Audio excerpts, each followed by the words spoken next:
na Bokoto, les regrave Cyber Atlantis International, les premiers de la classe.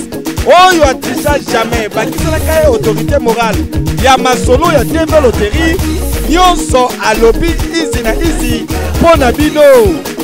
Biso tobeti sama passeport. Ko sa obi ko réalité. Olo loba ya ko confirmer. Mama passeport ya été. Yango nazui aguisé de resto na yango nazui.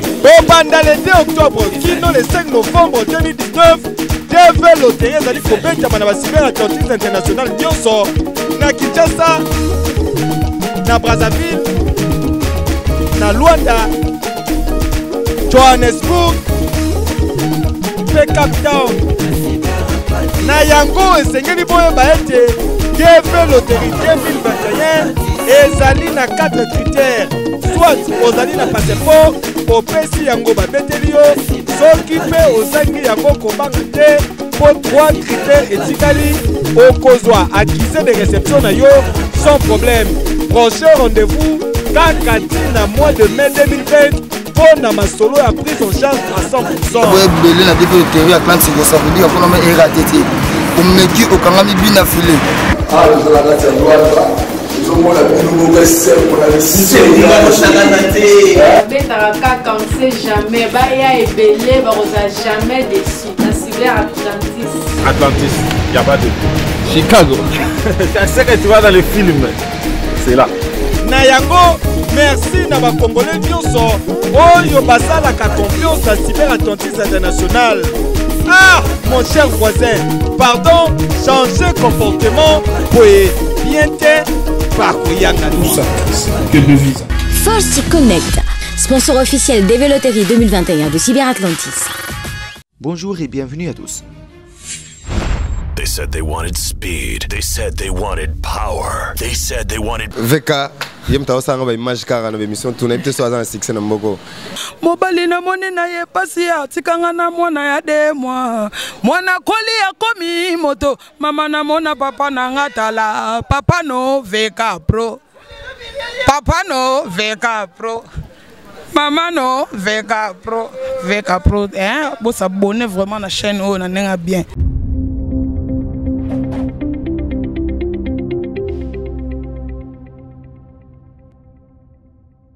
Bonjour, bon après-midi. Tout dépendra de l'heure à laquelle vous allez suivre cette émission. Mesdames et messieurs, nous sommes très contents de vous retrouver encore une fois dans votre émission Qui dit l'invité, une émission qui vous permet de réfléchir sur les questions socio et culturelles. Non du premier, votre humble serviteur, nous sommes revenus encore avec en force, mesdames et messieurs, Bisonde, Topé Sarabino, actualité, Bisonde, to Koti Sarabino, to enseigne Rabino et Bisonde, to Salaka effort, bon ça la cultiver, messieurs et dames. Donc Yangona Ezali, choix Nabino au beau portant pour Nabiso parce que toye la Rabino Maramba Malam et Banderonio surtout Badaba jaloux, va continuer aux Alara jaloux, ils ne font que leur devoir. Alors les lots sont sous une actualité, Cyber Café Atlantis, si vous voyez que Tote Kolaki Sabino, ce qui était le pré-enregistrement, il y a deux véloteries et aujourd'hui nous sommes dans l'étape de l'enregistrement Bandekubazo Beta deux véloteries. Alors une question s'est posée, comme ils sont sur conditions, passeport et tout consort.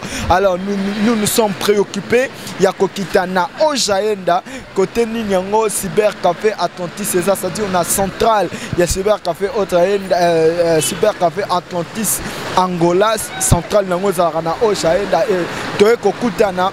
Na DG, il y a Atlantis, il y a Cyber Café Atlantis, les autres sur la naïe encore une fois. Et sur la bino, quelques interviews, Bandeko, Babeti déjà, devait le terrain à Bango, Babeti avec passeport ou sans passeport, Toroyo Kaneni Nango Balobi. Est-ce que les Alaki accédent, Bato Babetaki sans passeport? Est-ce que les a accédé, Bato validé plutôt Bato Babeti avec passeport? Donc Toroyo Bango, tout au long de cette émission, Général VK, Général Etumba, Yaba caméraman, Yaba réalisateur, Boakelabiso, Toko Tanaka, Titogen Solo, la Peto Laxabango, déroulement ma solo Nengeni Nango, Ezoleka, toujours na. Parti VK Pro TV et donc Parti VK News TV, donc tout ça toujours même morale. Alors on y va.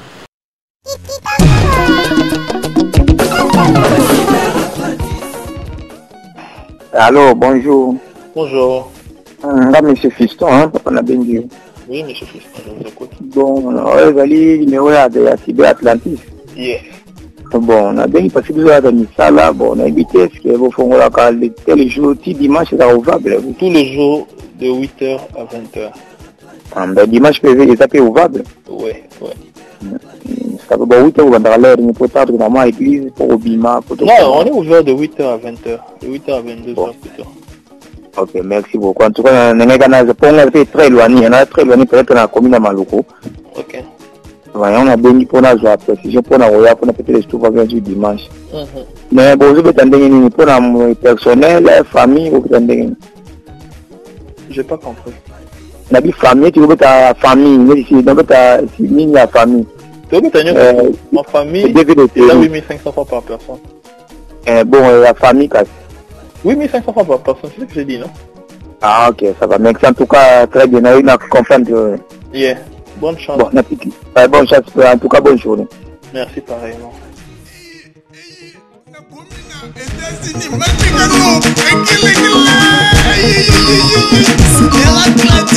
Donc voilà, nous sommes avec le DG de l'Atlantis Cyber Café. Donc tozon isusu kozongelaye donc les tozongelié lelo parce que niveau il y a pas de dérangement les qui trop et puis bah masolé zebele DG. Salut, boitard. Ah, boitard. C'est plus sur le monde DG. Après battant bah voyage belé na monyo lisusu ça linga bien vraiment. Ah, merci beaucoup. On a peine CPLI, ça fait genre quoi 2-3 mois depuis. Bah 2 ou 3 mois. Pene ba il y a ona botade bonoite bon dia na batutu balanda biso sentir que tout s'intégrer na bana Luanda pour bana Luanda ma merci quoi na obosa la pour na Atlantis bino mo bozo comprendre que makambo ezara na biso quoi. Mais quand même il y a eu de remarques en fait remarques étaient mais nous souvent oublié en Afrique du Sud vous avez qui ouais pondre bah comprenez qui côté tous allez qui tout vamos souvent bah tous allez en Afrique du Sud vamos souvent habiter tous allez qui wapi mais sinon t'es bah c'est pas la ma casse si n'habite sur bah tu vas réagir ça qui peut côté non. Non, les réactions étaient très positives. C'est parmi l'une des plus belles émissions qu'on a pu faire depuis que Maramo Atlantis est en Angola. J'ai fait des émissions avec plein de gens aussi que je suis content. Et là, au plus important, il faut signaler, na aussi ngaka excuse na ma ça va dans une émission na en Afrique du Sud. Surtout précisément à Djobo parce que Cape Town todo banda déjà te font la porte na biso Marley moins kazana. Mais à Djobo bazo benga. Alors, ils ont le mot important pour poser la question. Atlantis a fondé la porte n'est qu'à pour notre plaisir. Il faut que les conditions tout est à la réunie. Bon, on a que appareil photo, ils ont réuni, toutes les conditions sont réunies, ils ont permettre que Maramou Betam. Donc, au plus tard le 15, devait être le 5 novembre. Depuis le 2 octobre et c'est le 5 novembre. Au plus tard le 15, on sera en mesure et on satisfaire besoin de la Djobo. Ce que tu satisfaire c'est peut-être pour la condition de la réunité. Parce que Atlantis, c'est gars qui n'a BTC devient ce qu'on a gagné na qualité. Tout sera toujours ouvert, même en Angola. Bateau bêta qui depuis bah on a mon sous bah ya bah coûte toujours la porte même ouvert. Na n'engé 5 minutes tous en a ba na palanka wana. Bah oya bah coûte Anissa zawana tous a toujours ouvert. Na oizara partout na Congo Brazzaville, na oizara partout na Kinshasa na limité 7e rue, oizara na 24 novembre, oizara na boulevard du 30 juin. C'est ça un peu l'avantage et la différence il y a entre Atlantis et les autres, c'est que na période où on a battu belé bah au fond là-bas activité au état oui, malheureusement on va satisfaire tout le temps comme attendre ba résultat ba obligé ba ya pas na biso alors na bande ko wana to senga na bango que sok bo sala marambo te botika marambo ba botika ba teke ba sala kwanga par rapport à ba compétence au biso dos nango et que n'engé pe devez obeta maboy batu bakende banzele belete pour ba appeler l'équipe belé ba misusu pe a en Angola ba komika ke biso nous comme Atlantis na éviter ce comme je suis Charlie ou Bendengeni. D'accord, merci beaucoup donc bandero ya Djobo bozala vraiment patient et puis bandero pe il y a Cape Town bozala patient parce que le 15 awa ba satisfaire bino il faut ba conditionner surtout à réunir déjà lobby. Alors awa tozana studio ya photo côté nini bandeko bazoya kanga ba photo na bango mais to préféré tout ça lango awa pour nous l'accès bandeko ba condition nini yango cyber attentis et zalaka mais surtout après tout moni ba mwinda tout ça koko expliquer biso pourquoi vous préférez zalaboye pendant que pas bandeko musu ezate. Bon, pas bandeko musu na habité moi le premier de la classe à trichaté. Donc, on a évité ça, c'est pas la banque fonctionnelle, mais seulement que les conditions que devait et Sengaka, et les bossos, et les conditions prioritaires, ils ont la photo. C'est à partir de la photo née aux arts sélectionnés. Alors, il faut réunir les conditions, il y a lumière et puis il y a fond blanc. Au moment où il y a pour la PMB, on a robé à DVT. Donc, il faut que ça tombe sous blouson du coloboé, son kangi. Pour et ça la contraste na mur pour une à la mesure bêta. Ce n'est juste que explication on a. Pourquoi? Parce que les lobes ne mususu ba lobby que bon on faut ba bêtise. Et ça m'a bêté. Mais dans ba condition nini. Devait linga pe moi té moto bêta dans la condition moi. Pour lumière à moi il est différent. C'est autocar ou soit tout là ti ba lunettes, ba boucle d'oreille, aux on prendre ba chaînette. Non tout c'est bateau ba bêta on a banzela et ça on ba blague. Je sais pas si on a route le terme au lobby mais basé la compétence on a dit compétence on a vraiment ils allaient requises parce que tant on devait bétamara et on a document au bimara c'est la bible de la développerie ils ont fait ça toutes les conditions réunies pour la photo pour la condition surtout aux à la mesure et la condition on a ils ont nécessité que il faut lumière et zala lumière froide lumière chaude parce que lumière froide déjà lumière mobo et ça longa muto sec et permettre un traitement à photo tant bon mon aïe ça va imaginer va traiter photo muto et c'est de très bonne qualité vous en prendre et puis dans le local la vu sa photo beaucoup d'exemplaires moi que ça wana bah c'est juste cas pour nous spécifier clairement que non voilà nini bah beta DV et dans cet exemplaire là ça permet n'ayant moro mutu à ta personnel ou à en Atlantis ou à en cyber songolo dans la compétence sur beta bien mais y mon mutu en ta mais pourtant bah qualité bah lobby il faut en avoir qualité haut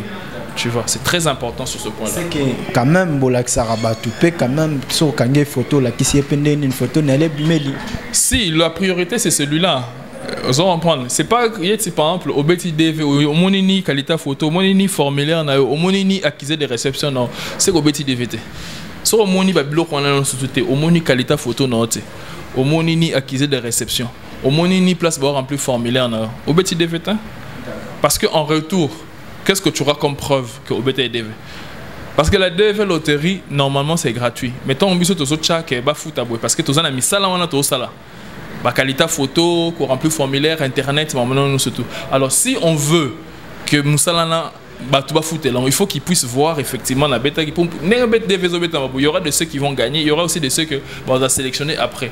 Il faut aller effectivement la bêta qui n'a pas condition surtout, mais il s'est fait que nous avons gagné nous va gagner après. C'est ça un peu la réalité. Et surtout on a une logique mais DG tant que solo là qui nayo la fois passée et puis bandeko puis beta qui devait la fois dernière ba condition sous ya qui te mais l'autre moyo comme polémique et koti non mais bandeko musu bazo beta na ba passeport ba musu bazo beta na ba passeport te so betina passeport te ça craint so pour betina passeport c'est que bazo ko sayo et ça un peu de nous expliquer qu'est-ce qui se passe en fait ba condition ba passeport tout ça chaque année devait dans la réalité non année misusu toyoka que non nengeza wana bakisi possibilité ya photo ya muteko biko bimanase tu vois année misusu toyoka ki ba négocier nigérien bakwa ko beta sauter année oyo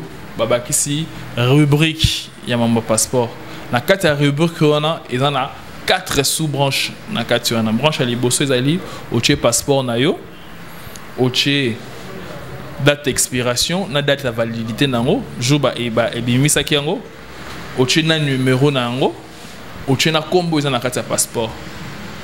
Comprendre?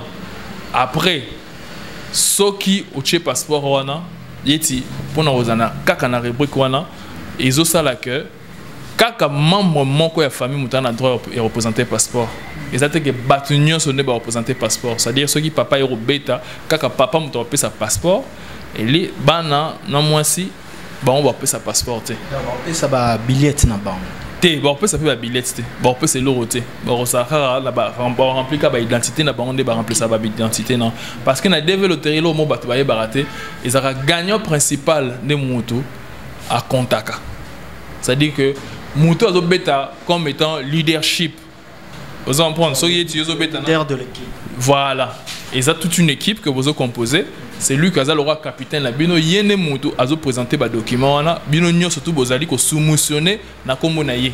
Aussitôt qui gagne a bendi batona no surtout na kati. Batu baye ba détail wana tina mama développer. Donc ça dit que c'est là où pour mon rapport ni to chaka papa Betty a déclaré bana, maman pas Betty a déclaré papa na bana. Pour permettre à doubler possibilité à chance pour moi la même que na ba vidéo mususu ba famille mususu ba gagner qui na ba opportunité wana.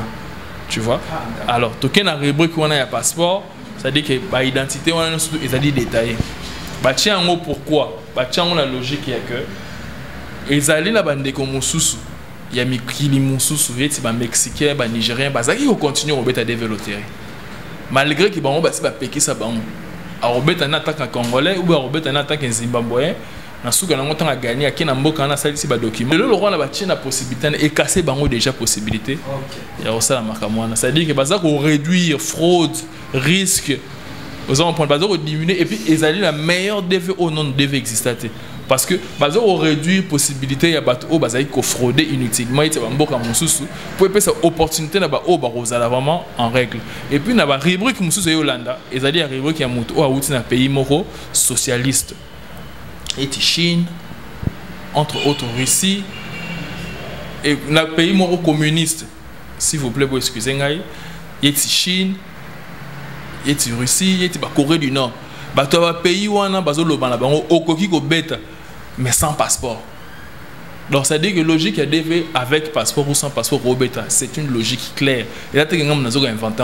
Parce que ceux qui sont qui obligatoirement mais bande ko wana musubo moni ba bazu ba accuser de réception té parce que ko beta défé faut en accuser de réception le so ba beta le défé faut appeler ça accuser de réception or bato ba outi na pays communiste bango ba beta sans ba passeport na ba obtenir en consté aux hommes bato ba outi na pays ba Corée du Nord wana bango ba compliqué bango na mebele États-Unis ba linga ba pays communiste té donc ba éliminer ba paramètres et ti bato ba outi na Cuba a robeta na défé mais sans passeport aux hommes. Voilà. Allez, troisième rubrique, ils ont la carte de passeport, ils ont logique, il y a apatrie. Ils ont la nationalité. Est-ce que vous avez dit que vous avez la nationalité? Bazali. Et si vous avez dit que vous avez dit que vous avez dit que vous avez dit que vous avez FDLR et tout comme ça. Tu vois, Batouana a habité soit à Ougandais, à Congolais, compliqué na mutu. Bateau yeti ba vivara yeti par exemple ba guerre bimi na ba Irak wana ba réfugiés wana surtout ba kimakiona yeti ba de na biso ba réfugiés na minute za lwa mutu banza patrie parce que na Congo pas moi azana documenté na mboka pas ali azana documenté autant na mukanda na réfugié akobeta comme étant un apatrie ou bien comme étant moto zangi passeport alors on a raison le bani talanga document ni na zaki na ngozaki obligé ngana za na passeport na minute na pour na kimaki guerre pour parce que ba bengana kinga yeti bato ya kota Birmanie ba bengana ki ba roninga ba ndeko na biso mo baza kuna kota Birmanie nazi baza ba apatrie bango pe ba cheli bango possibilité ya que non le roi bino baza ba patrie bo robeta sans passeport na suka na on peut ba che bato o ba robeta sans passeport. Bah, Antoine Robert sans passeport, na souka ya DV tant on a la sélectionner, il faut qu'on démontrer document mon à partir du ministère Moro Songolo que voilà pourquoi je n'avais pas de passeport la période de DV et pour la maki. Donc c'est pour cela sur ce point-là, mon toit a un passeport. Non, mon toit a un passeport, a un droit à Robert à développer parce qu'il y a toutes les rubriques qui sont spécifiées dedans. Franchement, si on explique qu'il te dit que tu belé na ratangola, bah mon on dirait bah il va compliquer bah on les sauve. Alors on a un passeport vraiment na robeta ni vraiment. Il y a un andem tout et comment est compliqué biso. Mais surtout bateau yo bah ça là qui va pré-enregistrement. Bah ça qui va pré-enregistrement na bango awa surtout na cyber café Atlantis mais bo pesa qui bango ba condition na te que fallait oza na passeport tout ça et les lots ba condition bo ebimi sort na bango oza nini na bango. Non, les gens qui s'enregistrent en premier priorité à la rana no a kangi qualité photo na a remplir formulaire na ba PC facture sur le paiement qu'il avait fait étant en regard aux accusés de réception na aya directement na réception après si document nous s'enregistre qui bah même pas opérateur enregistre online directement sur place. Ce qui moutona yé et kazana passeport naé à présenter passeport ne bâti maman passeport ne. Soit en angopété bah enregistrer directement. Il faut que ça non a passeport. Non, pendant la pré-enregistrement, c'était en mois de septembre. Et ça, on a coquille que sa télé démontré que non, on a yebi makambo en États-Unis, des en internet, ils ont ambassade des États-Unis me décide. Cette polémique, cette logique là, mon passeport, ils ont qui rumeur. Et après le 2 octobre, avant le 2 octobre, je crois, bah, le 20 ou bien bah, le 25, bah, c'est bah, annoncé que voilà, procédure à DV et Zalabo. Et qu'est-ce qui s'est passé? Biso surtout benga qui battu nyon surtout par téléphone parce que les gens qui s'enregistrent bah, si ka ba numéro de téléphone on les a appelés au dans un passeport aïe non au dans un passeport aroya. Ce n'est pas une priorité parce que aux alango tu vas jouer et tu vas bénéficier et acquérir des réceptions non. Tu vois. On va voyager qui n'a pas déjà, c'est après enregistré, mais après à déplacer. Ce sont les gens qui se sont enregistrés en condition ibaléenne, même si ils sont enregistrés, ils ont document avant la famille, avant pour acquérir des réceptions. Et tous les gens qui se sont enregistrés, tant qu'on s'est enregistré, ils ont la limité 7e rue, ils ont partout, on a bien il y a Atlantis. Après, ça va toujours date il faut zone pendant la période de développement. Et date où on a la limite au plus tard le 18, le 20. Donc la plupart de s'enregistrent qui va le 5, qui va le 10. Je crois que 90% est battu. Dans la période haute commune déjà déjà servi. Bateau tout qui déjà enregistré. L'avantage est bateau bazar enregistré à Ranin. Bateau mingi ou bazar enregistré zaka bateau té o bazar un sentiment ou s'enregistrer. Et ça bateau bazar la misala. Bateau ba voyageur, ba commerçant. Bateau bazar un réunion sur tout parce que toutes les familles ne fonctionnent pas de la même manière. Mon sous maman admettons mon taté en louf. Famille vivant en Londres. Tu vois? Donc, à s'enregistrer dans la famille, il y a qui est louf côté. Sur la période où tu as DV, à Tchamou, il y a pour la DV. Or, l'aura photo déjà. Qu'est-ce qui va se passer? Famille, il y a un document, il y a un bénéficier de la développer. Développerie, il y a 35 jours. Et c'est le 5 novembre. Donc, c'est la seule possibilité avec laquelle les gens profitent pour jouer à la développerie. Tu vois, et c'est la seule possibilité légale aux États-Unis sans maquiller. Et c'est la seule possibilité au Mukanda. Tu vois. C'est pour cela que la développerie est un peu plus spéciale par rapport à la forme de voyage. Parce que Moutou a directement un résident pendant 10 ans. Et dans les 5 années, a recommandé malement américain. Moutou a développé le alors, déjà, tous sur la mais na réalisation bati la biso ba interview au to bandeko o ba ki ko beta ba accorda ki biso ça dit pas parti VK l'intelligence surtout parti VK donc ati la biso no ba image wana to zu moi quelqu'un de ko ba lobby ba o ba beti na bango pe de véloterie na passeport et puis na ba o ba beti sans passeport to quand on deni bango ba solo et puis nous allons revenir pour te continuer sur point o ya passeport dossier hollandais muteza makamuming na minto. Alors Pati Veka, si tu es d'accord avec moi, balance-moi cet élément et nous allons revenir pour la continuité de cette émission. Merci. Voilà, donc toujours continuer, tous en comme mobile à tourzoyer parce que baza est belé tellement dans cyber café Atlantis. Mon frère, salut. Oui, salut mon frère. La photo le bon vers la portugais bois tarde. Bois tarde. Non, tout sur la sur la lingala. T'as la caméra bande robata là yo. Tout le monde a développé déjà c'est la première fois où au bétarana au tantara de chance côté musus. Bon, ce qui est à Liboso et en Angola, mais en Congo j'ai déjà tenté. Mais je sais que cette année ça doit réussir vraiment. Nous sommes les gars qui toquent par rapport à Maramususu. Donc il y a un cybercafé Atlantica.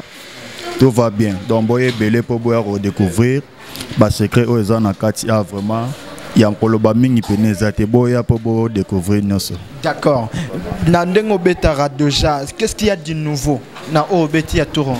Bon, l'assurance c'est vraiment belle. L'assurance c'est belle. Et puis, na beti, je suis sûr que non. Et qu'on réussir vraiment qui toko. Mais moi, différence c'est ça par rapport à Yamara. C'est ali, différence vraiment ali. Moi, professionnalisme. Différence c'est ali, professionnalisme. Mais son normalement na bavé na ngaba gipo atibaza donc il na masolo tout donc c'est que tout va bien. Et ça c'est quoi ça? Oh, si oui, oh ezali papa na ngaba pesingai comme un témoignage. Na jeune na beti et puis na cause la juste. Na date o bima et puis na koya pona na eba si t'as bon ok si nous t'as bon tout va bien toujours. Ça quand même la foi que vous avez. Oui, j'ai la foi toujours en Dieu parce que ici t'es pour nada.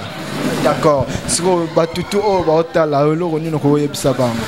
Oui, vraiment na beti boye na beti non tout d'abord sans passeport na beti juste un billet nangai mais je suis sûr que passeport les réseaux bima non sur za kitoko. Maintenant passeport t'es pourquoi? Non na zoangote. Eza déjà maintenant na zoangote mais là na zoango za kitoko. J'espère que l'année prochaine les résultats zoya non sur za mala. Passeport est compliqué oté. Et compliqué à peine l'oté. D'accord, merci beaucoup mon frère. Je suis Fernando moi si boa tarde. C'est muito boa tarde. Osa bien. Nasa bien. Como nanga Joana. D'accord, Joana, tu as la caméra. Où tu as développé pour nous qui sont aux États-Unis. Bakenda kaka. On ne sait jamais. On ne sait jamais. D'accord. Na passeport ou sans passeport? Ben, na toyaki awa fa na beta en famille. Mais na comme a balbi na 18 ans na beta à part. Mais passeport tika na ndako na beta na billet. Monsieur Baolo Bakeso Betty sans passeport, on doit yo risquer. Ah, na risquer baska kaka. Ozo. Babi ande makambo. Si. D'accord, merci beaucoup. Ok, donc ande makambo. Donc on va tout va confirmer que Cyber Café Atlantis c'est ça la bien. Donc toujours continuer vraiment na bande remusu. Merci beaucoup Johanna. Pour ça na paix côté bande ko beta déjà tout le monde peut vient à biso à Zobeta déjà yaye. Salut mon vieux. Oui, salut, mec. Comment ça va? Ah, ça va bien. Comment on a Boli Sondi. Et Yosko Zobeta, Yomoko to Zobeta en famille. Bon, nga sibe au Atlantique, on a bien bandana States, nga mona kendara déjà. Ah bon? On a maso na bandana États-Unis. Ya ko to lo baté na New York. Yo avez un témoignage vraiment direct. Na mona batu na States ndenge baaka na batu atanza na mbongo te ba na batu donc elekela ngai ya moni ngai pe loko na fanda na Luanda ndena moni masolongo eza na mboka na nga na Luanda ifoka na ya na na kasenda mbe na longwe kuna na eti awa na oshaenda na yo betango malgré moni batu mususu ba beta kuna yo préférera ngala préférera na beta na famille place bazali pour za sir na kozwa na bana boza beta combien de personnes dans ta famille? Non nazo beta 6 personnes. Na mwasi nanga biso total 8 bana nyonso bakozwa bangwana batelemi bazana. Na monde ni rapidité musale ça vraiment bien. Te en tout cas vraiment na CP na kei bayambinga bien na komi na benku boss e moto soli nae prix ndenge baloba ekuta kitinga surpris donc en tout cas nzamba za lokum. C'est très facile pour na obeta na. Très facile. Oh nyonso bana tembe. Bana doute na ebisa bango baya. Ngala mona peka na TV na digital na moneka na TV na ndenge babenga mwasi na zemi nakobota pesa numéro akoki ko pesa numéro te ngabia masolela likuna to diega ya mwendenga na ye ndalandaka na TV na chaîne musuti na TV Congo. Yo betina passeport je crois mais est-ce que bana no pe ba famille on bazana ba passeport bana nyonso bande bandeliti suka bana ba passeport bango nyonso bana ba passeport na bango. D'accord, pour tout le monde, on va dans le passeport, tu vas recevoir comme moi.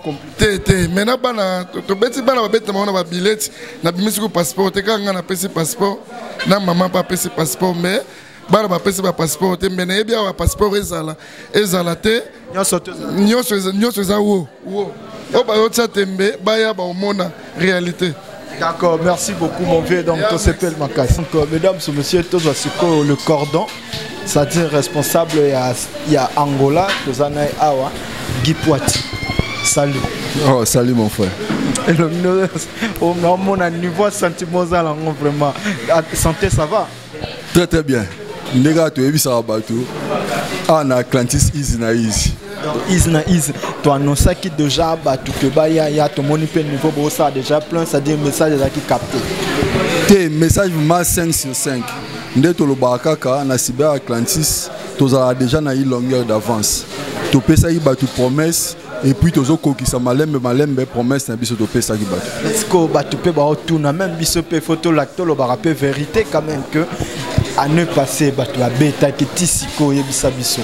Tout le monde n'a pas ta visa moroté, mutumo rajo ta visa donc toutes ces photos mon a pe ba preuve na ba télévision photo lo balobara bu samba preuve vraiment intéressant à fort. Le grand journaliste TV et za radio té. Na radio ba ki ko loba na bango mais tout le monde y pété. Tout le monde.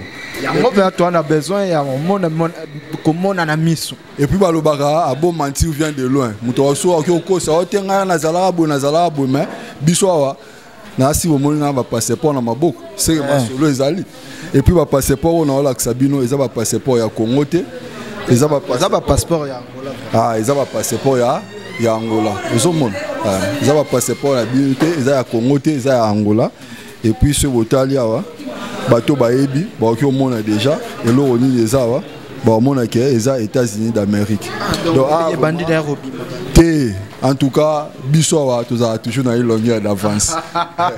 Et quand même, il y a la Bissoa qui est de Pepo, tu as au côté de la rate aux États-Unis, 5 sur 5. Donc, on a lancé sous son appel, moyen à Cyr, il y a un tapé au côté des États-Unis, ils ont développé. Et puis, il y a des développeurs, bateau, des techniques et spécialités dans le Cyber Atlantis. Awa Isna Is raté de tout le bar toujours. D'accord, merci beaucoup Cordon. Et nous on sort au bac en tout cas, Makamozo continue au Kende. Nabi bateau belé, ote mamba passeport ni nibo. Na si déjà on doit tant expliquer long et en détail. O mamba passeport, ozana passeport, ozana documenté yako beta. Donc ça là sûr que Maxolono nyo sur Obimagno sur ça très bien. D'accord, merci beaucoup Cordon pour l'éclaircissement. Tout a besoin de mon habillement. Moi, vige-toi, et ça la biso bien et Banderoba comme déjà rassuré que tout tort au bêta chance na yo cara. Donc merci beaucoup Cordon. Nous sommes de retour mesdames et messieurs, vous en avez une émission d'Abino Bolenga Mine qui est invité, émission au et d'Arabino pour réfléchir sur les questions sociaux et culturelles. Alors Tozongi DG donc Oyokinde Banderoba lobby. Mais surtout, biso tozo lika ko faciliter bandeko po ba ya rande pa na biso po ba pesa ka biso ba kituna na bango et biso to tuna ka bino bato bozana connaissance. To bandeko oyo bazana ba passeport na bango bien sûr, mais en fait ba passeport en pe ba validité tikal temps musu ya ba une année ba 2 ans et pour na bango. Est-ce que et que poser ce préjudice il faut que zela ba résultat il y a rappel sur moi tout le monde a un passeport peut expirer sous quand ce qui est bien la développerie les documents qui régissent la développerie ils sont constitués par des avocats si je ne me trompe pas parce que ce sont des lois. Alors comme on dit toujours nul ne peut ignorer la loi. Merci. Donc, en d'autres termes, la loi aussi prévoit beaucoup de choses. Donc, surtout, non seulement quand on a un passeport et ils allaient dans la cour de validité, c'est en novembre. Non seulement que Bazali n'a pas passeport, mon côté est expiré ou quoi que ce soit, mais il y a de ceux aussi qui vont perdre leur passeport attends ils en ont 5 ans de validité. Alors, avant le 5 mai, ou bien après le 5 mai, attends au gagné, ou bien au bêta qui avec ou sans passeport. Ce qui déjà moto s'enregistrer avec passeport. Pour la première condition, il faut regarder photocopie et passeport naïo. Photocopie à passeport naïo et permettre de justifier que ezalaki passeport naïo. Pourquoi j'insiste parce que n'importe quoi ça DVO, n'importe quoi ça va DV, n'importe quoi surtout. S'il y a une chose qu'il faudrait pas faire, il faudrait pas que tu aies passeport à l'Okuta. Très bien. Faux usage de faux, ils allaient condamnables dans la loi, ils allaient condamnables dans la DV. Et ça, c'est un interdit majeur. Parce que ce qu'on s'allie usage de faux, il y a aussi le numéro passeport, il y a des commusus, on a tchana mutu nayo et ils allaient là compliqué. Pourquoi? Parce que au justifiant on après l'ambassade que le numéro passeport est acquis. Or, tant qu'ils aient aux en a photocopie na yo ou garder jalousement ou bien garder dans la boîte email na yo de manière que tant on gagne le processus est illégal. Mouton dans la passeport T ou à bêta qui DV bah rebemisser un document justificatif il y a pourquoi ça y a passeport. Donc c'est plus pratique pour la bande de koana oyo bah bungi ça.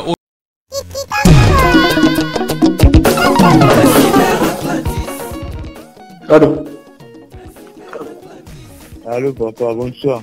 Bonsoir. DG, DG. Oui. DG, nga bitaka DG loterie na Tibia moko na Yolo. Tibia wana baboya ki kopesa ngai 15 nande. Babu kopesa ngai il paraît nga bita pona ngai moko ba ipsi ngai bazo kwa couple ngai na mwati mususu. Pour na voyager na ye. Pour na voyager na ye mais jusqu'à ce que bapesi ngai banini fiche d'identification napesaki na identifiaki nazongisaki yango bango bazozelisa ngai kaka mwana mwasi wana famille na ye epesa mbongo po tomeka kokende na ambassade yango wana nazotalaka bémission na bino estce eza normal? Obeta devango na balabala ou bien na cyber? Bon, nabetaka yango na balabala. C'est ça le problème avec la balabala. Quand on peut suivre l'identité, beaucoup de dépendants dans le ministère de l'identité. Et alors c'est pour cela qu'il faut mettre DV. Si on fait quelque chose, l'identité n'a eu quel est le mot? Si on a mis tout dans le document, on a pas. Bon, il y a un document. Maintenant, un document. Bango nga avandi na sele bango nga na batirana na zako pesa vanda na Katavubu mais na pesa bango adresse en sele jusqu'à ce que bayaki koluka nga badifika na zaki kovanda numéro ya telefone zaka koleka lisu te mais basalaki tuka po bazwa ngai te tokutanaki nakoma pe na cyber yango tololaka babenga ngai mais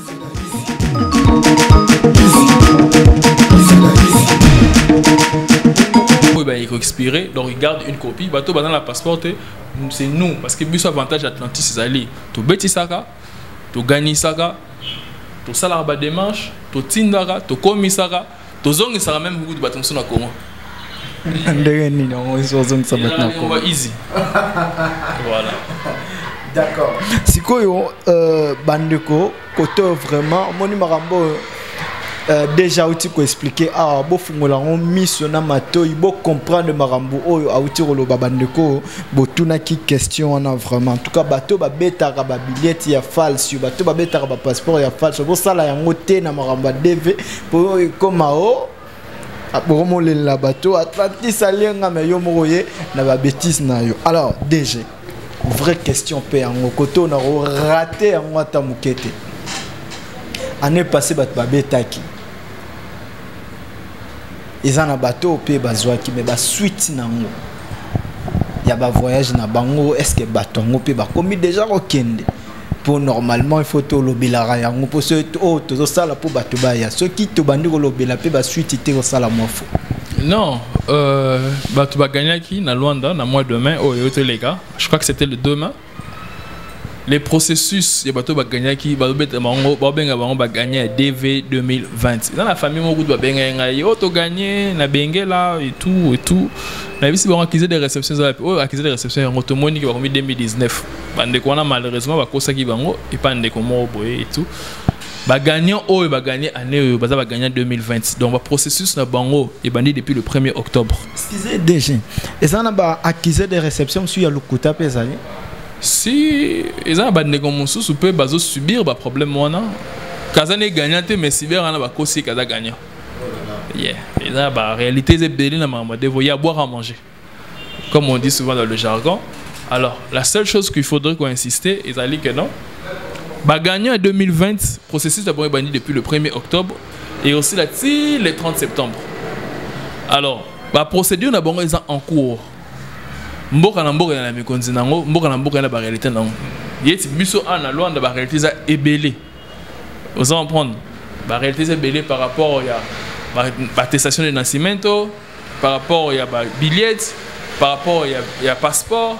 Vous en prendre. Ce n'est pas le cas na Congo. Ce qui n'est pas le cas na Congo. Na Congo, tout ça, là, document nous tout na commune, mais ça, document na palacio, qu'il faudrait que l'année là-bas détail, surtout et que on a équipe na buso, l'année là-bas détail, parce que réalité oh ils ont na Luanda que nous surtout ils centralisé na serveur moko mais en Angola ils allaient décentraliser dans chaque commune bourgmestre a le pouvoir de signer le document et puis va valider notaire na Congo azara na commune mais notaire azara kaka na place moko donc toutes ces réalités on a peso monto à Bali il faut attestation de naissance na bino surtout on a bon réunir en chose qui se peut pas au Congo na Congo biso on a acte de mariage mais ils ont ningo na donc tous ces paramètres là font que même bateau baganyaki il faut non kubanda ko ça la toilettage et documentation non surtout parce que à l'ambassade là-bas c'est aussi un autre travail. Or à l'ambassade quand tu leur donnes encore du travail ce sont juste des simples fonctionnaires bah quoi il peut valider ou bien quoi invalider document non juste parce que ma monique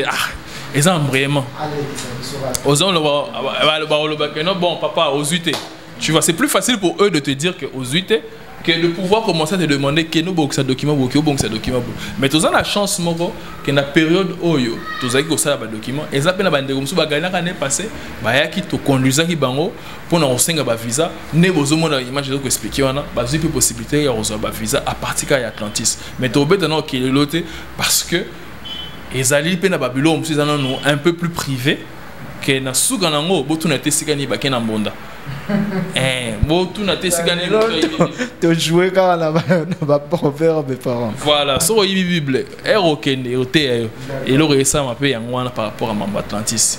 Merci beaucoup DG Atlantis donc Oezalaki interview te préparer qui pour notre journal et le mot de la fin pour te clôturer interview. Mot de la fin on a signalé beaucoup plus pour na bandeko bozo ya obeta DV. Et ça, les gens qui ont un passeport en Ndako. Ils ont un passeport à partir de site de DEFA. Quand on a un numéro, il y a un billet. Tu côté, tu as un document surtout. Et ça, il y a un avantage dans le Congo. Tu vois, à partir de Luanda, le numéro de billet, tu as un numéro de passeport, tu as inséré directement. Car on a site à DEFA. On a des compétences spéciales en Atlantis. Et ça va te belé bazo benga que non, bon tout le monde ici bien mon pesa awa. Tu peux t'en abiso pe car na zo pe une réponse simple. So au moni bazala ba compétence o bobeti.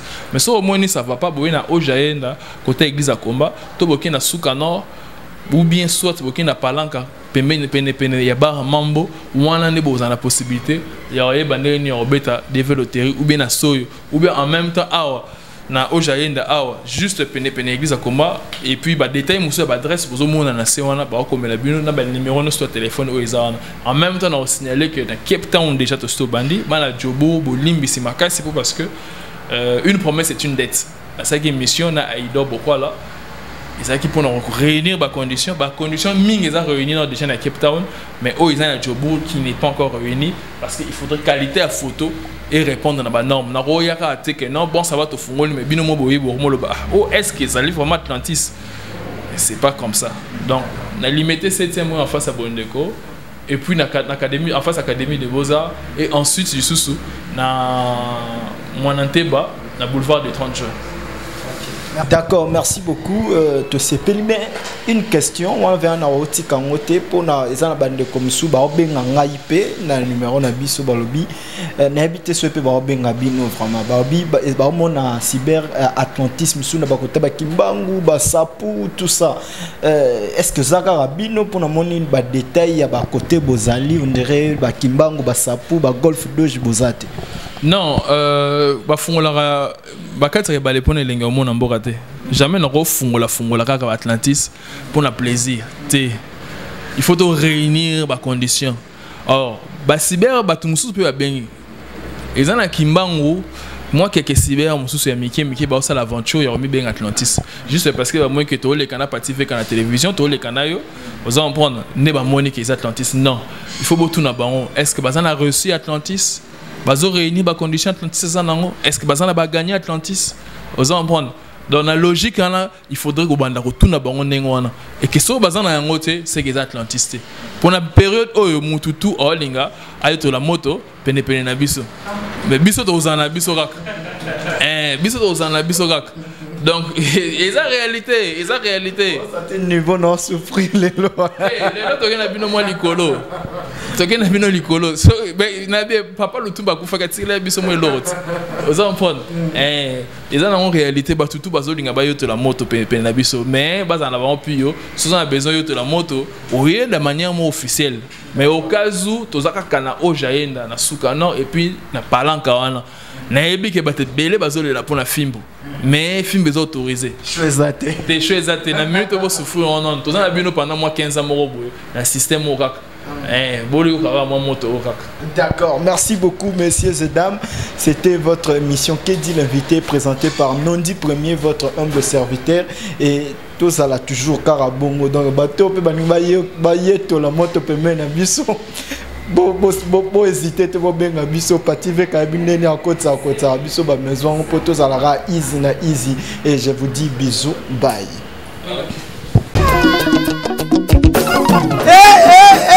Maman Bokoto les regrave Cyber Atlantis International les premiers de la classe.